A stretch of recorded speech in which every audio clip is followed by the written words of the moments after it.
Di akhir garis jam 3, dunia ini tak lagi milik manusia. Malam itu, hujan lebat mengguyur kota Pelita. Angin menderu, menggoyangkan dahan-dahan pohon tua di halaman SMA Wijaya Kusuma. Di dalam gedung sekolah yang gelap gulita, hanya 3 siluet yang bergerak gelisah di lorong kelas 12 IPA 2. Aldi, Bimo, dan Citra. Mereka adalah trio pemberani, atau lebih tepatnya, trio yang terlalu penasaran yang memutuskan untuk melakukan tantangan paling gila malam itu, menguji mitos boneka jelangkung di gudang sekolah. Cahaya senter di tangannya menari-nari, menyorot bayangan panjang yang menari di dinding. Ia menepuk pundak Bimo yang sejak tadi hanya diam, wajahnya sepucat kertas. "Serius, ini ide terbodoh yang pernah kita punya," bisik Citra. Suaranya bergetar. Aldi, sang inisiator, tersenyum tipis. "Cuma mitos, Citra. Kita cuma mau buktikan kalau itu semua omong kosong." Bimo akhirnya angkat bicara, suaranya serak. "Tapi kalau bener, maka kita dapat cerita paling keren seumur hidup." Aldi tertawa, mencoba meredakan ketegangan. Namun, tawa itu terdengar hambar di tengah keheningan malam yang pekat. Mereka tiba di depan pintu gudang sekolah. Pintu kayu tua itu berderit, engselnya karatan seolah protes terhadap kehadiran mereka. Aroma apek, debu, dan sesuatu yang sulit didefinisikan memenuhi indera penciuman mereka. Setelah itu, kita ucapkan mantranya 3 kali, jelas Citra, yang sebelumnya sudah mencari tahu tentang ritual jelangkung di internet. "Tapi kita butuh media, garpu dan mangkok." Garpu diletakkan di atas mangkok, dan boneka itu diletakkan di atasnya, seolah-olah garpu dan mangkok menjadi kakinya. Gudang itu adalah tempat penyimpanan barang-barang usang, kursi patah, meja reot, tumpukan buku pelajaran lama, dan entah apa lagi yang tersembunyi di balik kegelapan. Ia memang mempersiapkan semuanya dengan detail, meski hatinya mencelos ketakutan. Di sudut gudang, teronggok sebuah boneka kayu tua. Ukurannya tidak terlalu besar, sekitar 50 cm, dengan pakaian lusuh yang warnanya sudah memudar. Itulah boneka jelangkung yang melegenda. Konon, boneka itu ditemukan di sudut gudang bertahun-tahun lalu, dan sejak itu, cerita-cerita seram mulai beredar. Wajah boneka itu dipahat kasar, dengan sepasang mata yang kosong, seolah memandang langsung ke dalam jiwa. Beberapa siswa mengaku melihatnya bergerak, mendengar bisikan, atau bahkan merasakan sentuhan dingin saat berada di dekatnya. Aldi mengeluarkan selembar kertas dan spidol dari tasnya. "Oke, ritualnya bagaimana?" "Tulis namanya di kertas, lalu letakkan di depan boneka." "Aku bawa," kata Bimo pelan, mengeluarkan sebuah garpu perak dan mangkok keramik kecil dari tasnya. Aldi menuliskan nama jelangkung di kertas, lalu meletakkannya di depan boneka. Dengan napas tertahan, mereka mengucapkan mantra bersama-sama. "Jelangkung-jelangkung, datanglah ke sini. Datang tak dijemput, pulang tak diantar." 1 kali, 2 kali, 3 kali. Tidak ada yang terjadi.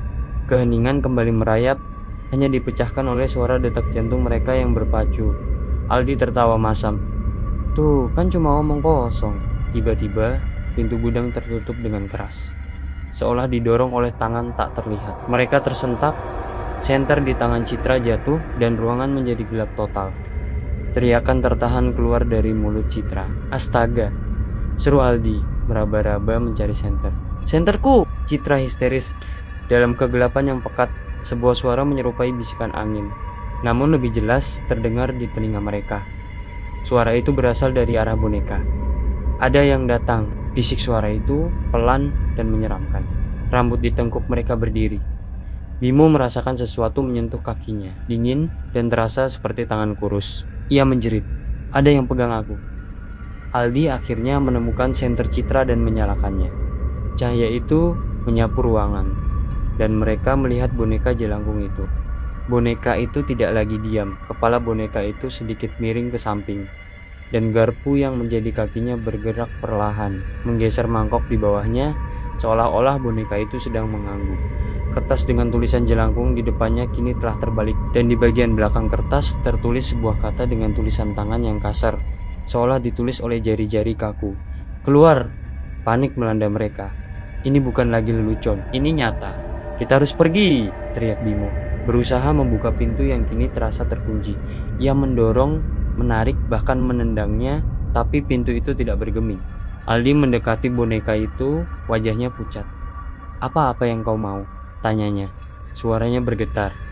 Boneka itu kembali mengangguk, dan kali ini garpu di bawahnya bergerak lebih cepat, menuliskan sesuatu di atas debu di lantai. Mereka mendekat, membungkuk untuk melihat. Tertulis jelas, "Bermain, bermain, bermain apa?" tanya Citra, berlinang air mata. Tiba-tiba, sebuah kursi tua di sudut gudang jatuh dengan suara keras. Kemudian, tumpukan buku di rak di dekatnya roboh, seolah ada yang menariknya dari dalam. Barang-barang di gudang mulai bergerak, bergeser dan berjatuhan, seolah-olah ada kekuatan tak terlihat yang sedang mengamuk. Ini tidak benar," teriak Bimo, yang kini terduduk lemas di lantai. Boneka jelangkung itu kembali bergerak. Kali ini, ia tidak lagi mengangguk, melainkan menunjuk ke arah sebuah lemari besi tua yang tertutup rapat di ujung gudang. Aldi dan Citra saling pandang. Lemari itu sudah ada di sana sejak mereka masuk, namun mereka tidak terlalu memperhatikannya. Lemari itu tampak kuno, dengan gembok besar yang berkarat. "Apa ada sesuatu di dalamnya?" bisik Citra. Seolah menjawab, dari dalam lemari itu terdengar suara ketukan pelan, lalu semakin keras, seperti ada yang mencoba keluar dari dalam. Kedebuk, kedebuk. Mereka terpaku. Ketukan itu terdengar seperti suara tangan yang terikat, berusaha memukul pintu lemari dari dalam. Jangan dibuka," gumam Bimo, matanya melotot ketakutan. Namun, Aldi, entah dorongan dari mana, mulai mendekati lemari itu. Rasa ingin tahu, atau mungkin keberanian bodoh, mendorongnya. Ia menyentuh gembok yang berkarat. Gembok itu sangat dingin. Tiba-tiba, dari arah boneka, terdengar suara tawa yang nyaring dan melenggik. Bukan tawa manusia, melainkan tawa yang terasa kosong dan dingin, seperti tawa dari dunia lain. Suara itu memenuhi gudang, membuat bulu kuduk mereka merinding. Bersamaan dengan tawa itu, gembok di lemari besi itu berderit dan terbuka dengan sendirinya. Pintu lemari perlahan terbuka, mengungkapkan kegelapan pekat di dalamnya. Tidak ada apa-apa, hanya kegelapan.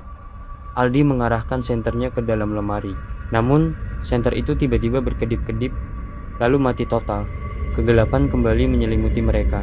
Suara tawa itu menghilang, digantikan oleh keheningan yang lebih mencekam. "Aldi, sentermu kenapa?" Citra memanggil, suaranya gemetar. Aldi tidak menjawab. Bimo yang tadinya duduk lemas, kini berdiri. Ia menyalakan senter di ponselnya dan mengarahkannya ke Aldi. Aldi berdiri mematung di depan lemari terbuka. Wajahnya tidak lagi pucat, melainkan biru keunguan. Matanya kosong, mulutnya sedikit terbuka, dan dari sela-sela bibirnya keluar asap tipis, berbau seperti lumut dan tanah basah. Dan di tangan kanannya, ia memegang sehelai rambut panjang berwarna hitam kelam. Rambut itu tampak tua, rapuh, dan bau apak. "Aldi, kau kenapa?" Bimo mencoba mendekat. Namun, Aldi tidak bergerak. Hanya matanya yang kosong, menatap lurus ke depan, seolah tidak melihat apa-apa. Dari arah boneka jelangkung, suara bisikan itu kembali terdengar. Kali ini lebih jelas dan lebih dekat. "Kau ingin bermain denganku." Dan kali ini, bukan hanya boneka itu yang berbicara. Suara itu seolah-olah keluar dari dalam diri Aldi. Citra menjerit. Ia tahu sesuatu telah masuk ke dalam tubuh Aldi. Atau lebih tepatnya, Aldi telah menjadi bagian dari permainan boneka jelangkung itu. Dalam keputusasaan, Citra teringat sesuatu yang dibacanya di internet. Ritual jelangkung harus diakhiri dengan perpisahan. "Kita harus mengusirnya. Katakan padanya untuk pergi," teriak Citra. Panik. Bimo, meskipun ketakutan, mengangguk. Ia mengarahkan senternya ke boneka jelangkung itu. Pergi dari sini. Kami tidak ingin bermain lagi." Boneka itu tidak bergerak, namun Aldi yang berdiri di depannya tiba-tiba ambruk ke lantai. Dari mulutnya kini keluar lebih banyak asap, dan ia terbatuk-batuk hebat. Citra bergegas mendekati Aldi, mencoba membangunkannya. Bimo terus berteriak, mengusir entitas itu. Pulang tak diantar, teriaknya berulang kali. Tiba-tiba, dari dalam lemari besi yang terbuka, terdengar suara seperti benda berat jatuh ke lantai. Gedebuk, dan dari dalam kegelapan lemari, merangkak keluar sebuah boneka lain. Boneka itu mirip dengan jelangkung, namun lebih tua, lebih lapuk, dan ukurannya sedikit lebih besar. Mata boneka itu berwarna merah menyala, Di tengah kegelapan, ia merangkak perlahan, tangannya yang terbuat dari kayu lapuk menyeret di lantai berdebu. Citra melihatnya, dan ia nyaris kehilangan akal. Mereka tidak hanya mengundang satu entitas, melainkan dua. Boneka pertama, boneka jelangkung yang mereka panggil, kini sedikit bergerak, kepalanya menoleh ke arah boneka yang baru keluar dari lemari, seolah-olah ia sedang menyambut tamu. "Ini salah!" teriak Citra. Ia menarik Bimo menjauh dari sana. "Kita harus keluar sekarang." Mereka tidak mempedulikan Aldi yang masih terbatuk-batuk di lantai. Rasa takut yang murni telah mengambil alih. Mereka berdua bergegas menuju pintu gudang, dan kali ini, entah bagaimana, pintu itu terbuka dengan sendirinya.